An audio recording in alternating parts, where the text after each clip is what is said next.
اعوذ باللہ من الشیطان الرجیم بسم اللہ الرحمن الرحیم۔ باب العلم انواریہ ایجوکیشنل سوسائٹی و جامعہ انواریہ حیدرآباد انڈیا کے زیر اہتمام اللہ تعالیٰ کے فضل و کرم سے مشکات کا درس قسط وار جاری ہے۔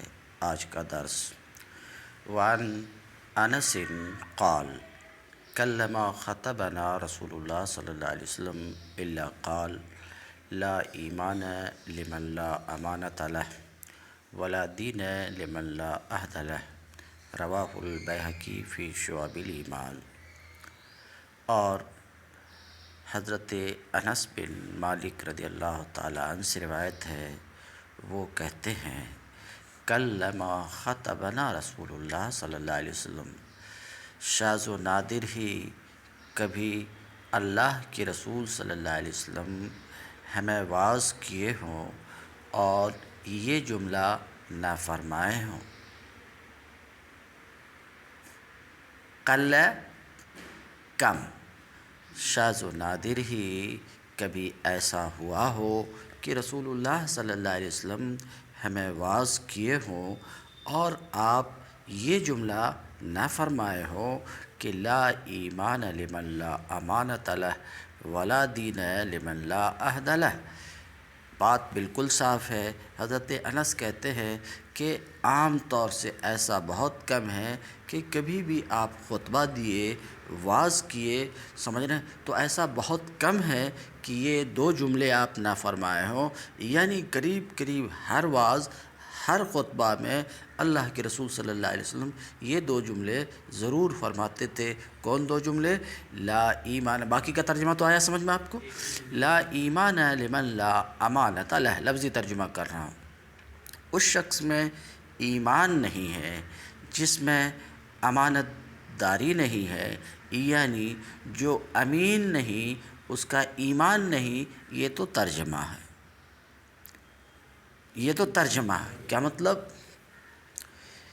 جس کسی کے پاس کوئی امانت ہے کسی کی یا امانت رکھی گئی، بس میں، اور وہ امانت کو ادا نہ کرے تو اللہ کے رسول صلی اللہ علیہ وسلم فرماتے ہیں وہ مومن نہیں ہے، وہ مومن نہیں ہے۔ مثال کے طور پہ کسی نے آپ کے پاس 100 روپے رکھا، بات سمجھ رہے ہیں، تو امانت کے طور پہ 100 روپے رکھا اور آپ نے اس میں خرد برد کر دیا، بات سمجھ رہے ہیں، آپ نے اس میں خرد برد کر دیا، کما حق ہو، مطالبہ کے وقت اس کو واپس نہیں دیا، تو یہ خیانت ہے۔ امانت یہ ہے کہ جس کی جو چیز آپ کے پاس ہے اس کو ہو بہو اس تک آپ پہنچا دیجئے، یہ امانت ہے۔ بات سمجھ رہے ہیں؟ بہرحال بات آپ سمجھ چکے۔ تو اللہ کے رسول صلی اللہ علیہ وسلم فرماتے ہیں کہ جو امین نہیں ہے وہ مومن نہیں ہے۔ بارہا اس سے پہلے کیونکہ وہی بات چل رہی ہے، یہاں پر نفس ایمان کی نفی نہیں ہے، نفس ایمان کی نفی نہیں ہے، بلکہ کمال ایمان کی نفی ہے، یعنی وہ کامل مومن نہیں ہے جو امین نہیں ہے۔ کامل مومن ہے جو امین نہیں ہے۔ اسی طریقے سے ولا دین لمن لا عہد لہ، وہ دیندار نہیں ہے، کامل دیندار نہیں ہے، بات سمجھ رہے ہیں، جو پابند وعدہ نہیں ہے، جو پابند وعدہ نہیں ہے۔ ترجمہ تو لفظی ترجمہ تو یہ ہے کہ اس کا کوئی دین ہی نہیں ہے جو پابند وعدہ نہیں ہے۔ ترجمہ سمجھ میں آ رہا ہے کہ لفظ بلفظ کروں؟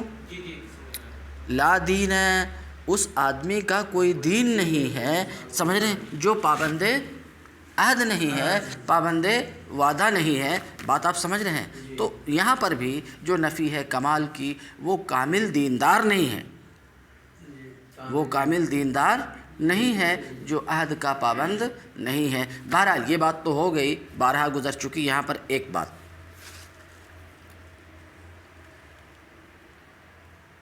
اور وہ یہ، آج ہمارے سماج میں عام طور سے بہت زیادہ یہ بات پائی جاتی ہے کہ پاس عہد لوگوں میں نہیں ہے۔ کیا؟ ہاں ابھی آتا ہوں، ابھی کرتا ہوں، ابھی دیتا ہوں، خاص طور سے ساؤتھ انڈیا میں زیادہ۔ اور یہ ساؤتھ انڈیائی کی زبان میں بول رہا ہوں تھوڑی دیر کے لیے، سمجھ رہے ہیں؟ ابھی آتا ہوں حضرت، اور وہ ابھی کبھی نہیں ہوتا. اب دیتا ہوں حضرت، شام دیتا ہوں حضرت، ایسا لوگ بولتے ہیں، اور وہ شام زندگی کی شام ہو جاتی ہے مگر وہ شام نہیں آتی. تو یہ بات عام طور سے آج پائی جاتی ہے، اور لوگ ذرا پرواہ نہیں کرتے، ذرا فکر نہیں کرتے. بات تو آپ سمجھ چکے ہیں. تو اگر ظاہری الفاظ کو آپ دیکھیں تو یہ ہے کہ اس کا کوئی دین ہی نہیں ہے جس کے اندر عہد وفائی، سمجھ رہے ہیں، وعدہ کو پورا کرنا نہیں ہے، اس کا کوئی دین ہی نہیں ہے. ظاہر الفاظ کو دیکھیں تو یعنی بے دین ہے وہ جو عہد کو وفا نہیں کرتا ہے. بات سمجھ رہے ہیں؟ تو اس بیماری، یہ جو بیماری ہے آج اس کی طرف لوگوں کی توجہ ہی نہیں. حالانکہ یہ ایک ایسی بات ہے کہ اللہ کے رسول صلی اللہ علیہ وسلم ہر خطبے میں قریب کلمہ، کم ہی ایسا ہے کہ کبھی آپ صلی اللہ علیہ وسلم نے ہمیں خطبہ دیا ہو، واعظ و نصیحت کی ہو اور یہ نہ فرمایا ہو. تو قریب ہر خطبے میں یہ فرماتے تھے. اور عہد کے وفا کی جہاں تک بات ہے تو عہد اگر آپ نے کافر سے بھی کیا ہے، مشرک سے بھی کیا ہے، تو اس عہد کا وفا کرنا واجب ہے. اللہ کے رسول کا یہی طریقہ تھا، اور اللہ کے رسول نے اس بات کی تاکید کی، اور قرآن نے بھی یہی حکم دیا کہ تم اگر کسی کافر اور مشرک سے بھی عہد کیے ہو تو اس عہد کو وفا کرنا ضروری ہے. تو جب کافر اور مشرک سے کیے ہوئے عہد کو وفا کرنا ضروری ہے تو مومن سے جب کوئی عہد آپ کرتے ہیں، بات سمجھ رہے ہیں، تو اس عہد کو وفا کرنا ضروری ہے. اگر عہد وفائی نہیں ہے، سمجھ رہے ہیں، وعدہ کو پورا کرنا یہ بات نہیں ہے، تو حدیث کی روشنی میں وہ پکا مومن نہیں چلیے. بیہقی نے شعب ایمان میں روایت کی ہے. الفصل الثالث، تیسری فصل. اس کتاب کے پہلے صفحے میں بتا چکا ہوں کہ قریب ہر باب کو انہوں نے 3 فصلوں پر بانٹا ہے. پہلی فصل میں کیسی حدیث ہے وہ آپ کو معلوم ہے، شیخین یا عہد الشیخین کی. اور دوسری فصل میں کیسی حدیث ہے، سمجھ رہے ہیں، 12 جو ائمہ ذکر کیے گئے ان 12 میں امام بخاری بھی ہے، امام مسلم بھی ہے، ترمذی بھی ہے، ابو داؤد بھی ہے، نسائی بھی ہے، ابن ماجہ بھی ہے، امام احمد بن حنبل بھی ہے، امام مالک بھی ہے، امام شافعی بھی ہے. یہ سب 12 میں سے کسی ایک کی، سمجھ رہے ہیں، تخریج کردہ نکالی ہوئی حدیث دوسری فصل میں. وہ بات تو ختم ہو گئی. اب تیسری فصل.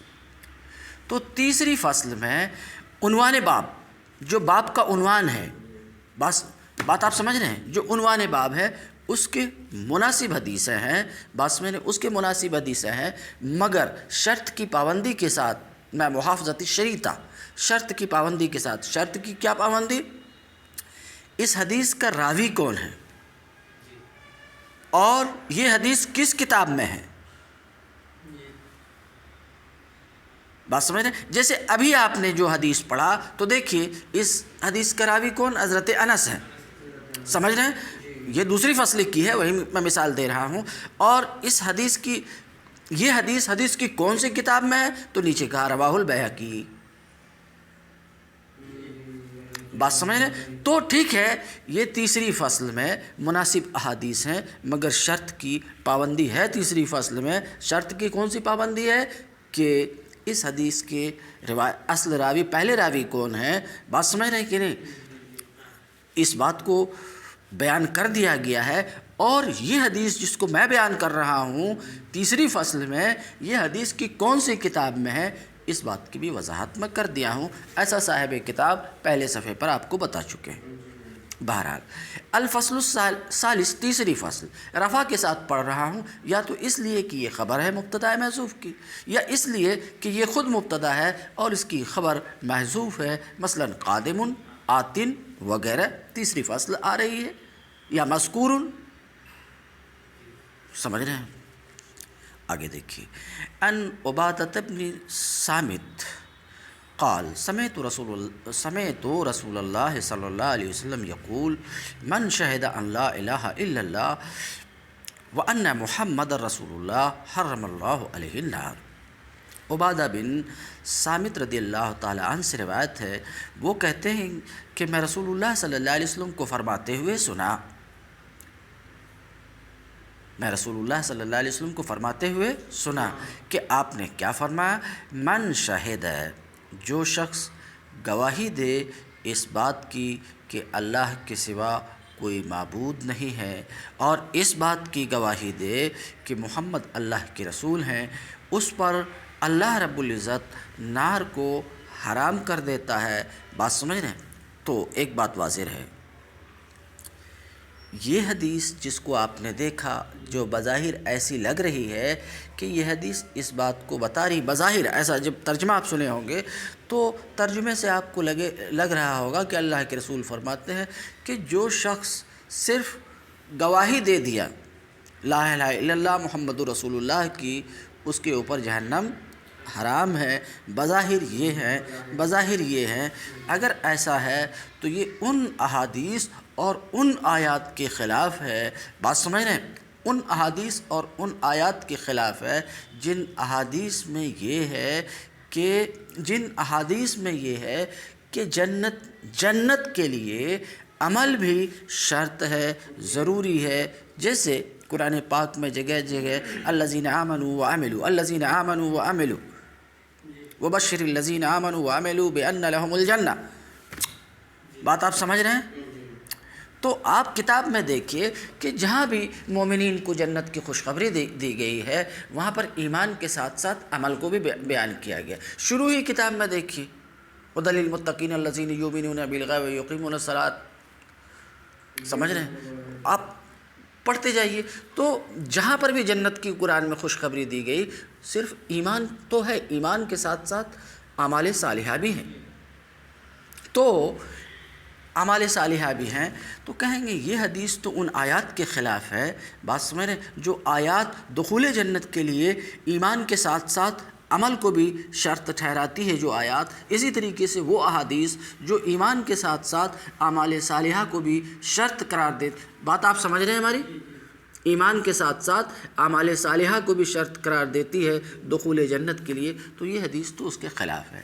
اگر ایسا سوال کریں گے تو ہم کہیں گے نہیں، یہ حدیث ان احادیث کے خلاف نہیں ہے، کیونکہ یہاں پر جو یہ ہے کہ جو شخص لا الہ الا اللہ محمد رسول اللہ کی گواہی دے دے تو اس سے مراد تمام اسلامی عقائد کا قبول کر لینا ہے۔ سمجھ رہے ہیں؟ کیوں؟ اس بات کو مان لینا، ذرا بات سمجھیے، اس بات کو مان لینا کہ اللہ کے سوا کوئی معبود نہیں ہے، محمد اللہ کے رسول ہیں، تمام اسلامی عقائد کو مان لینا ہے۔ بات سمجھ رہے ہیں؟ تو آپ میری بات سمجھ رہے ہیں؟ تو یہاں پر جو یہ ہے من شہد ان لا الہ الا اللہ الی آخرہ، اس کا مطلب یہ ہے تمام اسلامی عقائد کو قبول کر لینا۔ مطلب یہ ہے کہ جس کے عقائد درست ہیں وہ دوزخ میں ہمیشہ نہیں رہے گا۔ یا تو یہ مطلب ہے یا یہ مطلب ہے یا اس حدیث، ذرا بات کو سمجھیے، بولیں گے کہ آپ جو بول رہے ہیں وہ ظاہر نہیں ہے۔ اگر تھوڑی دیر کے لیے آپ کہیں گے تو میں کہوں گا کہ اس سے مراد وہ لوگ ہیں جو ایمان لاتے ہی فوت ہو جائیں۔ میں اس سے پہلے بھی بول چکا ہوں، ایمان لاتے ہی فوت ہو جائیں تو اس پر جہنم حرام ہے۔ کیوں؟ کیونکہ وہ ایمان لایا ہے۔ یہ دوسرا جواب تھا۔ پہلا جواب یہ ہے کہ لا الہ الا اللہ محمد رسول اللہ کی گواہی دینے کا مطلب تمام اسلامی عقائد کو قبول کر لینا مراد ہے، یعنی جس کے عقائد درست ہیں وہ ہمیشہ جہنم میں۔ دوسرا جواب ہم کیا دیے؟ یہ ان کے بارے میں ہے جو ایمان لاتے ہی فوت ہو جائیں، عمل کا موقع اس کو نہ ملا، اس کے لیے ہے کہ جہنم اس پر حرام ہے۔ بات سمجھ رہے ہیں؟ یا یہ حدیث اس وقت کی ہے، ذرا بات سمجھیے، یہ حدیث جسے آپ ابھی سن رہے ہیں اس وقت کی ہے جب احکام شرعیہ بالکل نہیں آئے تھے، احکام شرعیہ فرعیہ بالکل نہیں آئے تھے، کہ اس وقت آدمی صرف اسی کا مکلف تھا۔ تیسرا جواب آپ کو سمجھ میں آیا؟ اور یہ بھی میں پہلے ذکر کر چکا ہوں۔ تو میرے کہنے کا مطلب یہ ہے کہ یہ حدیث ان آیات اور دیگر احادیث جس میں دخول جنت کے لیے عمل کی تاکید کی گئی ہے اس کے خلاف نہیں ہے۔ 3 جواب دیا میں، آپ کی سمجھ میں بات آ گئی؟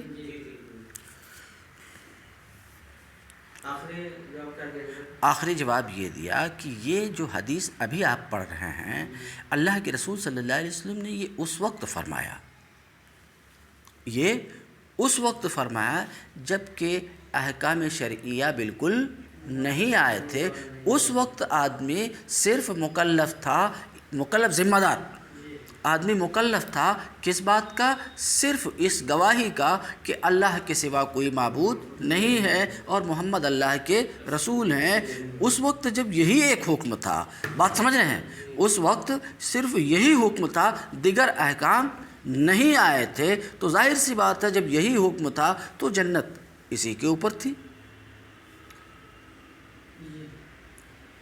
سمجھ رہے ہیں؟ آگے دیکھیے، عبادہ بن ثابت سے روایت، وہ کہتے ہیں میں رسول اللہ صلی اللہ علیہ وسلم کو فرماتے ہوئے سنا کہ جو شخص گواہی دے کہ اللہ کے سوا کوئی معبود نہیں اور یہ کہ محمد اللہ کے رسول ہیں، اللہ تعالیٰ اس پر جہنم کو حرام فرما دیتا ہے۔ مسلم نے اس کی روایت کی ہے۔ آگے، وعن عثمان رضی اللہ عنہ قال قال رسول اللہ صلی اللہ علیہ وسلم من مات وهو يعلم انه لا الہ الا اللہ دخل الجنہ۔ عثمان رضی اللہ تعالیٰ عنہ سے روایت ہے، وہ کہتے ہیں رسول اللہ صلی اللہ علیہ وسلم نے فرمایا کہ جو شخص مرا، ممات، جو شخص مرا اس حال میں کہ وہ جانتا ہے، یعنی یقین سے جانتا، علم یہاں پر یقین کے معنی میں ہے، جو شخص مرا اس یقین کے ساتھ، جو شخص مرا اس یقین کے ساتھ کہ اللہ کے سوا کوئی معبود نہیں ہے، دخل الجنہ، وہ جنت میں داخل ہوگا۔ یعنی المختصر، جو ایمان پر مرا، بات سمجھ رہے ہیں؟ یہاں پر ایک بات اور ہے، جو ایمان پر مرا وہ جنت میں ضرور داخل ہوگا۔ اس کی کئی وضاحت میں کر چکا ہوں، مگر یہاں صرف ایمان، صرف اتنا ہے، لا الہ الا اللہ محمد رسول اللہ کا بھی تذکرہ نہیں ہے۔ کیا من مات، جو شخص مرا اس بات کو جانتے ہوئے، اس بات کو مانتے ہوئے کہ اللہ کے سوا کوئی معبود نہیں ہے، دخل الجنہ، وہ جنت میں داخل ہوگا۔ بات سمجھ رہے؟ تو لا الہ الا اللہ کے ساتھ محمد رسول اللہ بھی یہاں پر نہیں ہے، بات سمجھ رہے ہیں؟ حالانکہ اس سے پہلے حدیث آپ پڑھ چکے کہ کسی کان میں بھی میری دعوت پہنچی، جس کسی کان میں میری بعثت کی دعوت پہنچی اور وہ مجھ پر ایمان نہیں لایا تو وہ جہنم میں داخل ہوگا۔ بات سمجھ رہے ہیں؟ جہنم میں داخل ہوگا، یہ حدیث گزر چکی ہے، اور یہاں پر لا الہ الا اللہ کے ساتھ محمد رسول اللہ کا بھی ذکر نہیں ہے۔ کچھ بات سمجھ میں آ رہی ہے آپ کو میں کیا بول رہا ہوں؟ اس کا بھی ذکر نہیں ہے کہ جو اس حال میں، سمجھ رہے ہیں؟ تو اس کے جواب وہیں پر میں دیا تھا کہ سنیے، یا تو اس سے مراد وہی ہے جو اوپر ہم ذکر کیے کہ لا الہ الا اللہ کو ماننے کا مطلب یہ ہے کہ تمام اسلامی عقائد کو ماننا، یا تو یہ مطلب ہے، یا اس حدیث، یہ حدیث خاص ان لوگوں کے لیے ہے، ذرا بات سمجھیے، خاص ان لوگوں کے لیے ہیں جن تک نبی کریم صلی اللہ علیہ وسلم کی بعثت کی خبر نہیں پہنچی۔ بات آپ سمجھ رہے ہیں؟ جن تک نبی کریم صلی اللہ علیہ وسلم کی بعثت کی خبر نہیں پہنچی، اور ظاہر سی بات ہے جب بعثت ہی کی خبر نہیں پہنچی تو دیگر احکام شرعیہ فرعیہ تو بالکل ہی ان تک نہیں پہنچی، تو یہ ان لوگوں کے لیے ہے، یہ پہلے بھی میں جواب دیا ہوں، جن تک نبی کریم صلی اللہ علیہ وسلم کی بعثت کی خبر نہیں پہنچی، تو وہ آدمی جو کسی ایسے علاقے میں ہے یا کسی ایسی جگہ میں ہے جس تک یہ خبر پہنچی ہی نہیں کہ محمد صلی اللہ علیہ وسلم اللہ کے رسول ہے، اللہ کے رسول بنا کر کے بھیجے گئے، ایسا شخص اگر اس بات کی صرف گواہی دیتا ہے، یہ عقیدہ رکھتا ہے کہ اللہ کے سوا کوئی معبود نہیں ہے، تو وہ جنت میں داخل ہوگا۔ تو آپ سمجھ گئے میں جواب میں کیا کہا؟ کہ یہ اس کے بارے میں ہے جن تک نبی کریم صلی اللہ علیہ وسلم کی بعثت کی خبر نہیں پہنچی۔ بات سمجھ رہے؟ اچھا، ایک بات ہوئی۔ دوسری بات، حدیث کے الفاظ یہ، من مات وہو یعلم، علم یعلم جاننا، علم کی ایک قسم یقین بھی ہے اور اعلیٰ قسم ہے یقین۔ یہاں پر علم یقین کے معنی میں جو اس یقین پر مرا، کس یقین پر؟ کہ اللہ کے سوا کوئی معبود نہیں ہے۔ تو ذرا سا ٹھہریے، دخول جنت کے لیے متفق اجماع ہے اس بات پر کہ دخول جنت کے لیے ایمان کی شرط ہے۔ ذرا ٹھہریے، کس کی شرط ہے؟ ایمان کی شرط ہے۔ غیر مومن، ابھی حدیث آ رہی ہے، سنتان موجبتان، بس میں ایمان کی شرط ہے۔ تو یہاں پر کیا، جو شخص مرا اس یقین کے ساتھ، کس یقین کے ساتھ؟ کہ اللہ کے سوا کوئی معبود نہیں ہے، تو پتہ یہ چلا کہ ایمان یقین کا نام ہے، اور یقین کا تعلق دل سے ہے۔ ایمان دل سے یقین اور تصدیق کا نام ہے۔ رہی بات اقرار، تو یہاں اقرار نہیں ہے۔ کیوں؟ یعلم، جو اس یقین کے ساتھ مرا۔ بات سمجھ رہے ہو میں کیا کہہ رہا ہوں؟ میں ایک دوسری بات کی طرف اشارہ کرنا چاہ رہا ہوں کہ ایمان تصدیق کا نام ہے، تصدیق بالقلب کا نام ہے، یا تصدیق بالقلب اور اقرار باللسان کا نام ہے، یا تصدیق بالقلب اور اقرار باللسان اور عمل بالارکان کا نام ہے۔ کس چیز کا نام ہے؟ تینوں طرف جانے والے گئے ہیں، لیکن جمہور فقہا اور جمہور متکلمین اس بات کی طرف گئے کہ ایمان کس کا نام ہے؟ نفس تصدیق کا نام ہے، اور اس بات کی تائید اس حدیث سے بھی ہوتی ہے۔ رہی جہاں تک اقرار کی بات ہے، تو اسلامی احکام کے اجرا کے لیے اقرار شرط ہے، کیونکہ جب تک اقرار نہیں پایا جائے گا تو کیسے کوئی سمجھ سکتا ہے کہ یہ مسلم ہے یا غیر مسلم ہے؟ بات سمجھ رہے ہیں؟ تو یہ حدیث بھی اس بات کی طرف اشارہ کرتی ہے کہ ایمان نفس تصدیق کا نام ہے، سمجھ رہے ہیں؟ دل سے تصدیق کا نام کیا ہے؟ ایمان ہے۔ آگے دیکھیے، وعن جابر قال قال رسول اللہ صلی اللہ علیہ وسلم ثنتان موجبتان۔ حضرت جابر رضی اللہ تعالیٰ عنہ سے روایت ہے، وہ کہتے ہیں کہ رسول اللہ صلی اللہ علیہ وسلم نے فرمایا، دو چیزیں ایسی ہیں، ثنتان، دو چیزیں ایسی ہیں جو لازم کرنے والی ہیں، موجبتان واجب کرنے والی ہیں، لازم کرنے والی ہیں۔ اللہ کے رسول نے فرمایا دو چیزیں ایسی ہیں، بین سطور میں لکھا خصلتان، دو خصلت ایسی ہیں، سمجھ رہے ہیں؟ دو صفت ایسی ہیں، دو چیزیں ایسی ہیں جو لازم کرنے والی ہیں۔ قال رجل، جابر کہتے ہیں، حضرت جابر کہتے ہیں کہ کسی ایک شخص نے عرض کیا، یا رسول اللہ مل موجبتان، اللہ کے رسول نے کیا فرمایا؟ دو چیزیں لازم کرنے والی ہیں۔ تو حاضرین میں سے ایک شخص نے سوال کیا، یا رسول اللہ وہ دو لازم کرنے والی چیزیں کیا ہیں؟ قال رجل، ایک شخص نے عرض کیا، یا رسول اللہ مل موجبتان؟ قال، تو آپ صلی اللہ علیہ وسلم نے فرمایا، من مات یشرک باللہ شیئا دخل النار، جو شخص مرا کسی کو اللہ کا شریک ٹھہراتا ہوا، لمبا ترجمہ، جو شخص شرک کرتا ہوا مرا، دخل النار، وہ جہنم میں داخل ہوگا۔ ٹھہر جاؤ، یہ شرک بار بار گزر رہا ہے، میں اس کی گہرائی میں نہیں اور دور نہیں جاتا ہوں، صرف 5 منٹ آپ کا ٹائم باقی ہے۔ شرک اللہ کی ذات یا اس کی صفت میں کسی کو شریک ٹھہرانا، بلفظ دیگر اللہ کے صفات میں سے، ذرا سا دھیان سے سنیے گا، میں دوبارہ نہیں بولوں گا، اللہ کے صفات میں سے کوئی صفت کسی کے لیے ثابت کرنا، یہ اشراک فی صفت ہے، شرک فی صفت ہے، یعنی اللہ کے صفت میں، ہاں، شرک فی ذات یعنی اللہ کی طرح کسی کو واجب الوجود ماننا،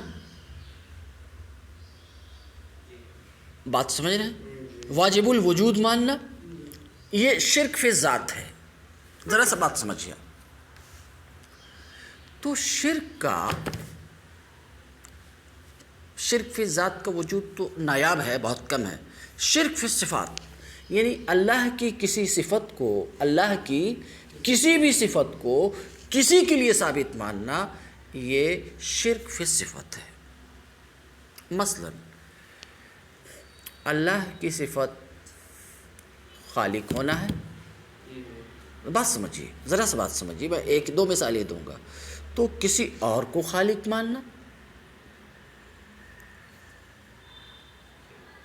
یہ شرک فی صفت ہے. یعنی اب اتنا شرک فی یہ شرک ہے. بات آپ سمجھ رہے ہیں؟ یوں ہی مثال کے طور پہ بارش برسانا. آپ سن رہے ہو کہ سو رہے ہو بھائی؟ یہ اللہ کی صفت ہے. وَيُنَزِّلُ الْغَيْثَ. یہ صفت کسی دوسرے کے لیے ثابت ماننا شرک ہے. بات آپ سمجھ رہے ہیں؟ اب ذرا سا ٹھہریے. جیسے کہ میں ابھی آپ کو کہا بچہ دینا یہ اللہ کی صفت ہے، اولاد دینا اللہ کی صفت ہے. ذرا دھیان سے سنیے گا اس بات کو، صرف 2 ہی 3 منٹ میں لمبا نہیں بولوں گا. یہ شرک ہے.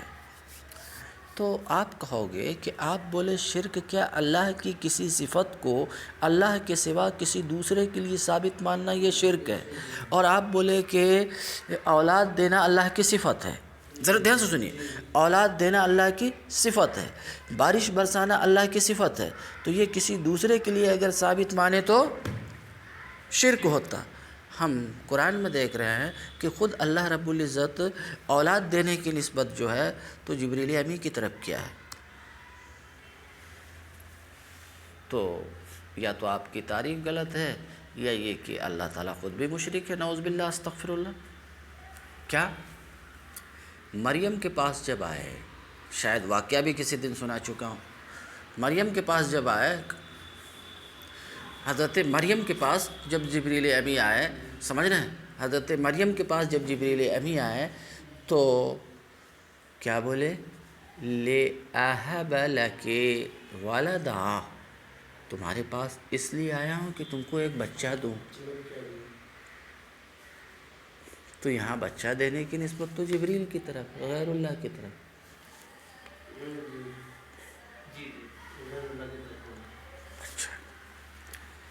بارش برسانا اللہ کا کام ہے، مگر آپ کو خوب معلوم ہے، حدیث میں وضاحت ہے کہ بارش برسانے کے لیے کچھ فرشتے مقرر ہیں، وہ برساتے ہیں. ذرا بات سمجھیے آپ. کیا وہ برساتے ہیں؟ تو پانی برسانا، بارش برسانا کی نسبت جو ہے، یہ ہم اس برسانے کو ملائکہ موکل یعنی وہ فرشتے جو اس کام پر سپرد کیے گئے اس کی طرف نسبت کرتے ہیں. تو یہ تو آپ کی تعریف کی روشنی میں شرک ہے.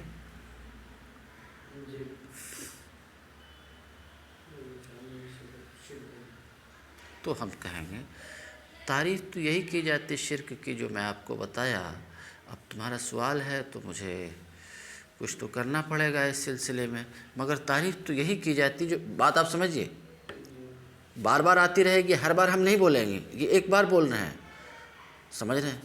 تو اس کے جواب میں اتنی سی بات یہ عرض کروں گا کہ سب سے بنیادی بات تو یہ ہے کہ کچھ صفات تو ایسے ہیں، سمجھ رہے ہیں، جو بالکل ہی مختص ہے، غیر میں نہیں پائے جاتے ہیں، سمجھ رہے ہیں. اور کچھ صفات بظاہر ایسا لگتا ہے کہ دوسرے میں پائے جاتے ہیں، حقیقت میں نہیں پائے جاتے. میں سٹیک جواب اس کا دے کر کے آپ کو روکوں. یعنی کسی کو اللہ کے سوا کسی کو بھی کسی صفت میں، کسی ایسی صفت میں مستقل سمجھنا جو اللہ کی صفت ہے، یہ شرک ہے. نہیں سمجھا آپ نے؟ سمجھ رہے ہیں؟ تو ولد دینے میں ہم جبریل امی کو مستقل نہیں سمجھتے، بات سمجھ رہے ہیں، بلکہ انہوں اللہ کی طرف سے وہ صرف پیغام سنانے کے لیے آئے تھے، یا دینا بظاہر جو ہے وہ اللہ کے اذن سے تھا، جیسا کہ آگے آیت میں وضاحت ہے کہ اللہ کے حکم سے۔ اللہ کے حکم سے۔ مریم حضرت مریم رضی اللہ عنہا، ہم یہی کہتے ہیں، حالانکہ ان کی تعریف قرآن میں بھی ہے، لیکن رضی اللہ عنہ ہی کہتے، علیہ السلام نہیں کہتے، جیسا کہ یہ تقریر میں ایک بار کر چکا ہوں۔ یہ طاہر القادری صاحب جیسے لوگ ایسی تقریر کرتے ہیں، ہم اس سے اتفاق نہیں کرتے ہیں۔ تو حضرت مریم کے پاس جیسے ہی آئے تو وہ واقعہ آپ کو معلوم ہے، اللہ کی پناہ، اللہ کی پناہ، تم یہاں؟ تو کہا وہی اللہ نے مجھے بھیجا ہے کہ میں تجھے ایک ولد دوں۔ تو ولد اللہ کی طرف سے دینا، اپنی طرف سے دینا نہیں ہے۔ ملائکہ جو بارش برساتے ہیں وہ اللہ کے حکم سے بارش برساتے ہیں۔ ذرا بات سمجھیے آپ، دونوں بات میں کیا فرق ہے۔ تو یہ برسانا، ولد دینا، بچہ دینا، بیمار کو ٹھیک کرنا، روزی دینا، بات سمجھ رہے ہیں، روزی دینا، یہ یقیناً اللہ کے صفات ہیں، لیکن اللہ رب العزت ان صفات میں مستقل ہے۔ کیا میں کہہ رہا ہوں؟ ان صفات میں مستقل ہے، دوسرا کوئی مستقل نہیں ہے۔ دوسرا کوئی اگر یہی کام دوسرے کسی سے ثابت ہوتا ہے، صادر ہو رہا ہے، اللہ کے حکم سے ہو رہا ہے، سمجھ رہے ہیں، اللہ کی عطا سے ہو رہا، تو یہ شرک نہیں ہے۔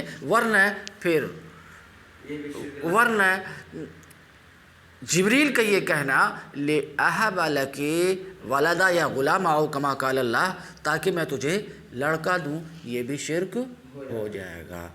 بات آپ سمجھ رہے ہیں؟ تو مختصر یہ ہے کہ کسی کو کسی صفات باری میں سے کسی صفت میں مستقل جاننا یہ شرک ہے۔ مثلا کوئی ایک بندہ خدا ہے، سمجھ رہے ہیں، اس کو یہ سمجھنا کہ اللہ کے حکم کے بغیر، اللہ کی عطا کے بغیر وہ ولد دینے پر قادر ہے، یہ یقیناً شرک ہے۔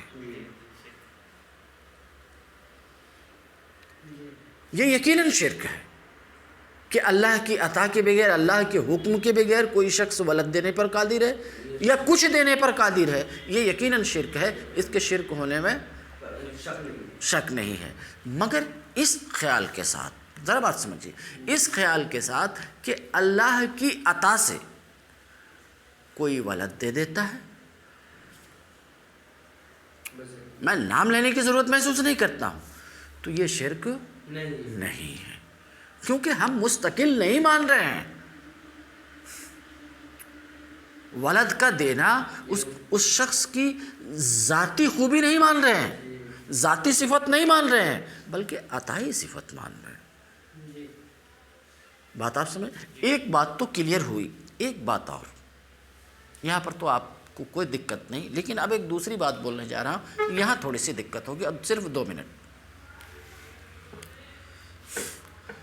دیکھیے، کئی مرتبہ ایسا ہوتا ہے کہ ہماری آبادی میں کچھ لوگ ایسے ہوتے ہیں جو دوسرے کو اللہ تو نہیں کہتے، میں صرف اشارے کی حد تک رہوں گا اور زیادہ لمبا نہیں کروں گا، بس میں اللہ تو نہیں کہتے، دوسرے کسی کو اللہ تو نہیں کہتے، مگر اللہ کے کچھ صفات اس کے لیے ثابت کر دیتے ہیں۔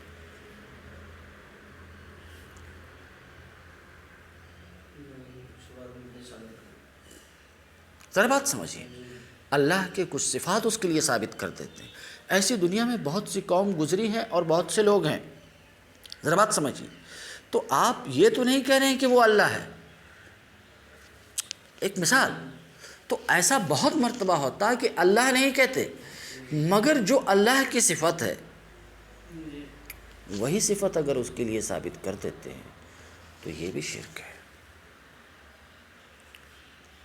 ایک صاحب نے، کہنے والوں نے کہہ دیا، ذرا لمبا چلا جائے گا، کہ وہ سب جو اللہ کے صفات ہیں نبی کے بھی صفات ہیں، یہ غلط ہے۔ میں دور نہیں جاتا، تو میں یہ کہہ رہا ہوں کہ وہ شرک نہیں ہے، مگر یہ ضرور شرک ہے، صرف اللہ کہنے ہی سے نہیں ہوتا۔ آپ اللہ نہیں کہیے، ایک دوسرے کو اللہ نہیں کہہ رہے ہیں، مگر اللہ رب العزت کی جو صفات ہے وہ صفات اگر اس کے لیے ثابت مان رہے ہیں تو بھلے اللہ کا لفظ نہ استعمال کیجئے، مگر جن صفات کا استعمال کر رہے ہیں وہ اللہ ہی کے صفات ہیں، تو اندر سے تو اسے اللہ بنا رہے ہیں آپ۔ بات آپ سمجھ رہے ہیں؟ اندر سے تو آپ راستہ کھول دے رہے ہیں پورا۔ تو یہ بھی شرک ہے کہ اللہ کے صفات اور باقی جو فرق ہے وہ تو میں گفتگو کر چکا ہوں، سمجھ رہے ہیں؟ تو اللہ کے صفات غیر اللہ کے لیے ثابت کرنا یا اللہ کی کوئی بھی صفت غیر اللہ کے لیے ثابت کرنا یہ شرک ہے، مگر مستقل اور غیر مستقل کا جو فرق ہے وہ واضح رہے۔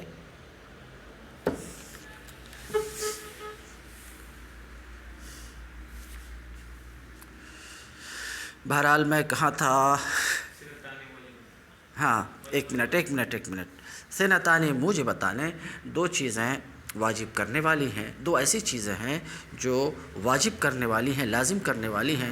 ایک شخص نے عرض کیا یا رسول اللہ وہ دو لازم کرنے والی چیزیں کیا ہے؟ تو اللہ کے رسول صلی اللہ علیہ وسلم نے فرمایا جو شرک کرتا ہوا مرے، مطلب خیس ترجمہ کر رہا ہوں، لفظی ترجمہ نہیں ہے، جو شرک کرتا ہوا مرے گا وہ جہنم میں داخل ہوگا، یعنی شرک جہنم کو لازم کرنے والی چیز ہے۔